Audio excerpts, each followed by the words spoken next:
I'd like to share with you a visual example of smoothing or leveling of resources. In the text, this is given as time-constrained projects, smoothing resource demand. In other words, this is assuming you have the resources you need, but you need to smooth them to avoid peaks and valleys in resource assignments and also peak utilization of resources. In this example in the text, it's about a garden, the development of a garden that begins with the design, the layout, the walkways, lighting, etc. And in this case, the resources are not human, they're machines. They are backhoes. Notice how the project is organized. Once the activities and predecessors are clarified, you have this nice Gantt chart up front that shows the sequence of events. Notice that walkways, irrigation, fence and walls, these activities are in parallel, followed by lighting.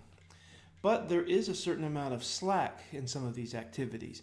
If you see irrigation and fence and walls, you see an arrow coming out of, for example, one backhoe and two backhoes, leading to the end of the lighting activity. So there's some activities in parallel, some in sequence, and there's some slack. But if you use this schedule as is, here's what you get in terms of the number of resources that are required. Notice from period 4 to period 10, your backhoe requirements jump up to 4. It starts at 2, jumps up to 4, then goes down to 1, and then back up to 3. This is a problem for many reasons. If you are working in landscaping, if you had your own backhoes, this causes you to have to shift around backhoes to different jobs. More commonly, though, this is the sort of equipment that is rented. So what are you going to do? Rent 2, then rent 4, then send 2 of them back, and then get 2 more your way? How are you going to organize this? It's a challenge. Or alternatively, what's most common is you might look at this resource chart and say, hey, I'm going to need 4 backhoes. You take 4 pieces of equipment on rent, and you're stuck with a higher cost throughout the project.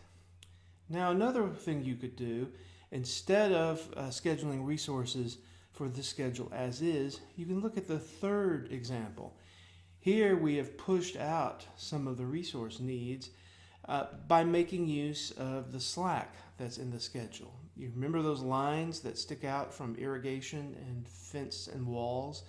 You could push out the utilization of 1 backhoe or 2 backhoes to smooth out the resources.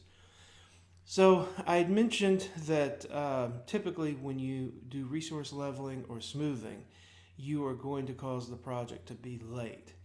That won't happen if the activities you push out have slack and you push them out in such a way that you don't go beyond the available slack. And that's what happened here. They made use of the available slack, started some of these activities later. Now you go from 2 backhoes in the beginning, and then you go to 3 for the remainder of the project.